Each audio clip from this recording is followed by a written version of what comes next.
We get started with Coach Moore. If you guys have a question, make sure you raise your hand. I'm starting to right with Dennis. Sherrone, congratulations. At the end, was there any fault to be had on either side? I mean, it was emotions on both sides. And our guys, I didn't see they had the flag, and guys were waving around, and their guys charged us. So it was emotion on both sides. It can't happen. Rivalry games get heated, especially this one. It's the biggest one in the country. So we got to handle that better. It looked like Max got it in the face with pepper spray. Do you know who that was from? Was that? Those were the officers that were around. So they were just trying to control everything. The security was trying to control everything. So they got both sides of guys trying to make sure that we took care of them. So, but we got to do a better job handling that as a group. I addressed it in the locker room. We'll address it again. But that's both sides. What does that say about the rivalry? It's a heated rivalry. It's one that, we all talk about it. They talk about it. We talk about it. It's in my office. I walk in and first thing I see is Ohio State. What are we doing to beat Ohio State today? So it's something you think about 365, and we're excited we won the game. We're excited we won the game and proud of our guys. Chris? Coach's games usually won and lost in the trenches. Can you just talk about how your defensive line played and then also your offense? I mean, I think our defense played outstanding. You held a high-powered offense again another week to 10 points, 77 rushing yards. This game has been won, I think, the last 20 years in the rushing battle. We had 172, and they had 77, so that's usually the story of the game. So our guys played great, especially the D-line. They played all-line, played great when they needed to, and they got some real good push, and we kind of hammered them. And wind was a factor going towards the locker room and away from the locker room, so you couldn't throw as much and be effective in throw games. So you definitely had to have a good run plan. So I thought our guys did a good job.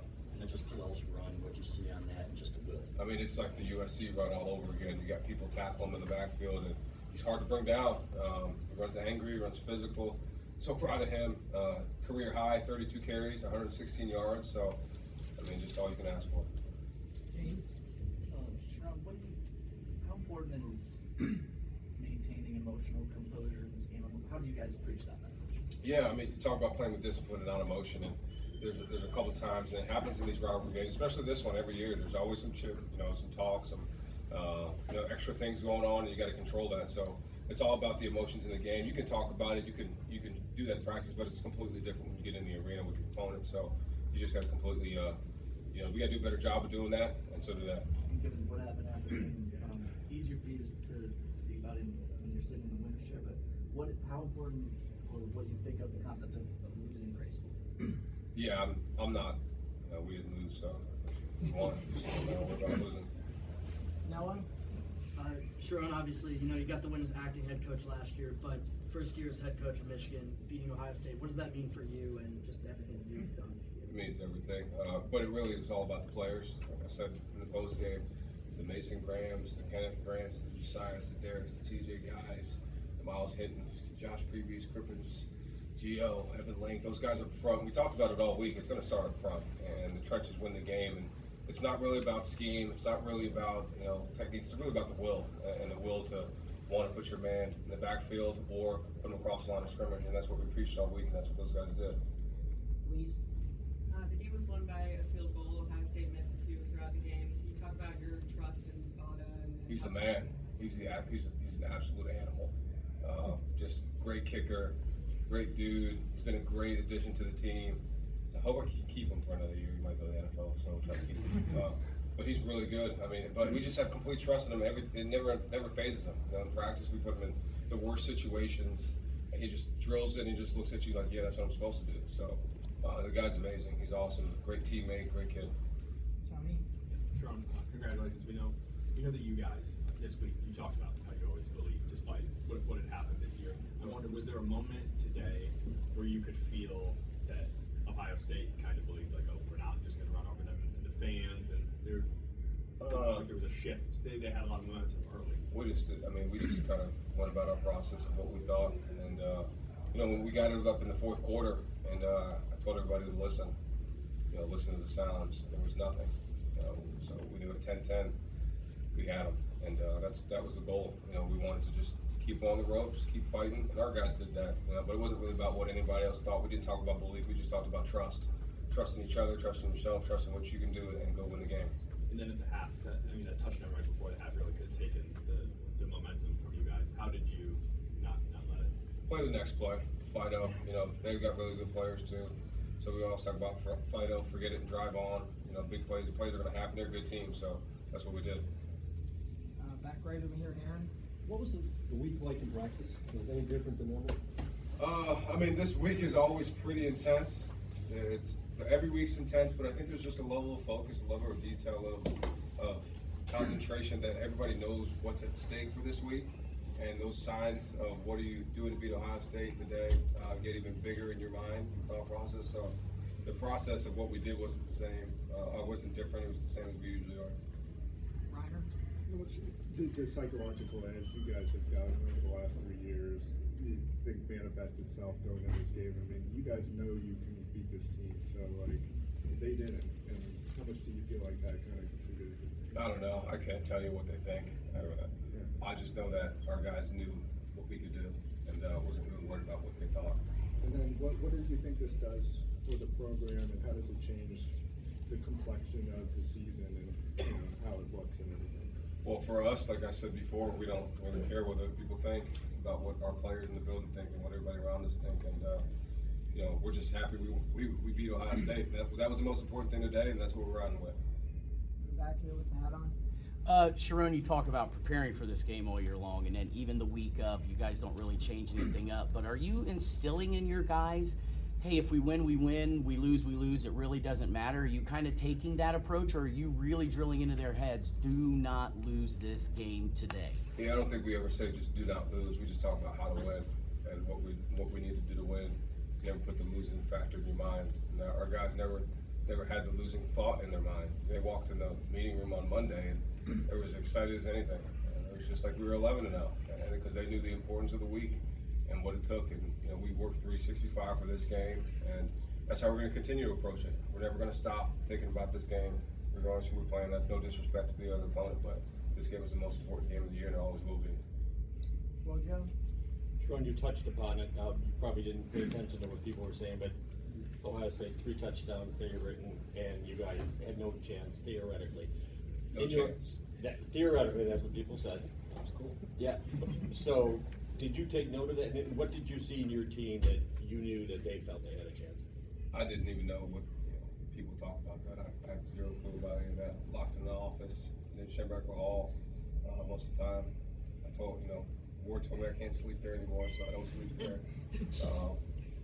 But no, I was completely focused on our team and our coaches. That's it. That's the only thought process I had. I wasn't thinking about anything else. So just worry about winning the game, and that's we're just gonna go about it like that. Do you kind of chuckle at the notion of no chance? Yeah. Waco. Sherrone, you talked about Mason a little bit earlier. He's showed up all season, did it again in a big way today. Can you just touch on his performance? Yeah, he's an absolute animal. I wish I could convince him to stay for another year. We're probably know that's not going to happen. But you talk about an incredible kid, incredible player, a force, and gives you everything he has on every single play he's in the game. He's going to be an outstanding pro. He's unbelievable. I love him, and I couldn't be more proud of him. John. You talked about the talk surrounding this game. 4 years ago, they were talking about hanging 100 on you in a single game. They haven't gotten there, added up over 4 years. Can you talk about how Michigan's asserted itself in this series? I think just our mindset of how we attack it. We started really in 21 with Coach Harbaugh and putting it all over the building. It's a constant thought process and how we practice, what we do when we practice, so thinking about this game, how we build our team, what we do, and it'll continue to be that way. We're going to continue to build this team, the foundation of who we are, this culture around winning this game, and that's what it's got to be about. Austin. You had a moment with Davis leaving the podium. Can you share what you said to him and just what this moment means for you? Yeah, he's talking about the pick, and I told him don't do that again. Don't talk about that again. He played so good. You talk about how much he moved our team down the field on 3rd down. He was elite. He was really, really good. And the one pick was low, but we got to be in the right spot spacing wise. So it's not all on Davis. People probably try to criticize him. I'm not going to read anything, but I can tell you this dude played his heart out for this team and gave everything he could for this team to be the quarterback and go win here. But nobody probably gave him a chance. Nobody gave him a chance in life. And he's where he is now is success in itself. And Sherrone, it seemed like Ohio State Ryan Day was trying all season to prove that their toughness this season. How much did you emphasize being out-toughing this team today? That's who we are, so we don't really need to talk about it. You know, we're built, that's how we're built. We don't talk about toughness, we don't talk about that. You know, how we're built in the weight room, what we do on the field, physicality, how we practice. That's just who who Michigan is. So we don't really need to talk about it. Yeah. And also on offense, you were short-handed without Colston. Yeah. And then you lose Donovan. What's the second half halftime message to the team? Yeah, next man up. You know, I told you Hogan Hansen got the first third down catch, and he's a true freshman. Just nothing bugs him, nothing worries him. And then obviously when you got Kalel and ready for Jordan Marshall to go in there, so we felt like we had enough guys to go compete and go win, and we did. Charlie? Sherrone, we saw Makari walk in here with a game ball. Can you talk about how he and Amir and really the defense as a whole came up big when you needed them? I mean, I think just overall, you look at their stats, their lowest output total yards all year with 252. You know, you talked about as a team we had to win the time of possession. We did. We possessed it 33 minutes. They did 26. Defense, outstanding job. Third downs were 16. And I mean, it started off with stopping the run. You know, they had a hard time running the football. It's hard to move KG and Mason and Rayshawn and Trey Pierce and all those guys. You see their daily practice. So it started with that, and then zeroing in on their playmakers and doing things to slow them down. We're not going to completely stop them, but I thought we did a great job of slowing them down. I'm gonna go with two more, and then we're gonna bring in Dom Savada. So I'm gonna go in the back right there. Coach, this is one of those rivalries where it's truly like a one-game season. Where do you find the balance between the satisfaction of winning today and understanding that there were still missed opportunities earlier in the year? Yeah, we're just going to enjoy this moment, enjoy today, enjoy this game. We understand the ramifications of this game and what it means to this program, the alumni, the university. We know we just won in the horseshoe game. My last question, Chris. After the Northwestern game, it seemed like you had some momentum. Did you kind of feel it in that game kind of start to really come together for this team? Yeah, I felt it throughout the game, felt it in practice. I mean, I felt it really in the buy-in week that, Bredesen dubbed it the buy-in week. I just felt like the shift, the guys, they always practiced hard, they always practiced physical, the detail was really, really good, and I thought our coaches did a good job preparing them. So, but more importantly, our guys just played their tails off. It's all the credits to them, how they prepared mentally, physically, emotionally. We had Thanksgiving, we had to go earlier, we had to do different things to maneuver, and those guys just did everything they could to make sure we won this game, and proud of them. Was Rod Moore down here? Rod was here. Yeah, Rod was here. Rod is a little wild on the sideline sometimes, but we love him. All right, thanks everyone. Appreciate it. Kalel Mullins, Josiah Stewart, and Dominic Zapata.